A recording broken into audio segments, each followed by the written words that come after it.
మే 13వ తారీఖున ఎన్నికల సమయంలో పాల్వాయి గేట్ అనే పోలింగ్ కేంద్రం దగ్గర తాను అక్కడికి వెళ్ళినప్పుడు జరిగిన ఘటన మీద అసలు ఎందుకు ఆ ఘటన జరిగింది?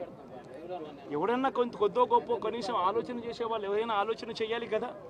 అక్కడ ఉన్న ఎస్సీలను, ఆ గ్రామంలో ఉన్న సామాజిక వర్గం వాళ్ళు గ్రామంలో ఉన్న బూతులు లేకపోయి ఓట్లు వేసే పరిస్థితి లేకుండా ఉన్నప్పుడు ఎమ్మెల్యే అక్కడికి ఆ గ్రామానికి వెళ్ళినప్పుడు ఎమ్మెల్యే ఆ పరిస్థితిని చూసి ఎస్పీకి 4 సార్లు 5 సార్లు 10 సార్లు ఫోన్ చేసినా కూడా ఎస్పీ రాని పరిస్థితిలో ఉన్నప్పుడు, కనీసం సిఐని ఎస్ఐని కూడా పంపించిన పరిస్థితిలో ఉన్నప్పుడు, అటువంటి బూత్లో, సెన్సిటివ్ బూత్లో కేవలం ఒకే ఒక్క హోంగార్డును పెట్టి బూతులు నడుపుతూ ఉన్నారు.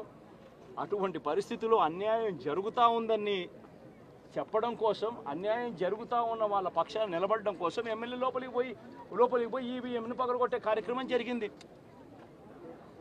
ఎందుకు ఈవీఎంలో నిజంగానే ఎమ్మెల్యేనే రిగ్గింగ్ చేసుకుంటా ఉంటే, ఎమ్మెల్యేకి అక్కడ నిజంగానే ఎమ్మెల్యే పరిస్థితి అంత బాగుండింటే ఎందుకు ఎమ్మెల్యే ఈవీఎం పగలగొడతాడు?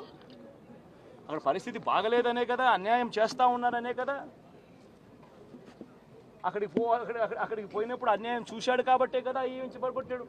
ఆ ఈవీఎం ఏదైతే పగలగొట్టిన కేసులు ఏదవుతుందో తనకు బెయిల్ వచ్చింది. ఈరోజు తాను బెయిల్ అక్కడ లోపల ఉన్నది ఈవీఎం పగలగొట్టిన కేసులో కాదు, తను లోపల ఉన్నది ఈవీఎం పగలగొట్టిన కేసులో. అన్యాయం జరిగింది అని చెప్పి, అన్యాయం జరుగుతూ ఉన్న పరిస్థితిలో ఎమ్మెల్యే అక్కడికి పోయి అడ్డుకునే కార్యక్రమంలో జరిగింది అని చెప్పి కోర్టులు కూడా గుర్తించాయి కాబట్టి తనకు బెయిల్ వచ్చింది. కానీ మళ్ళీ ఆ తర్వాత ఏం జరిగింది? ఆ ఇన్సిడెంట్ జరిగిన 10 రోజుల తర్వాత, ఆ ఇన్సిడెంట్ జరిగిన 10 రోజుల తర్వాత, అంటే మే 23వ తారీఖున ఎమ్మెల్యే అక్కడికి వెళ్ళి హత్యాయత్నం చేశాడట.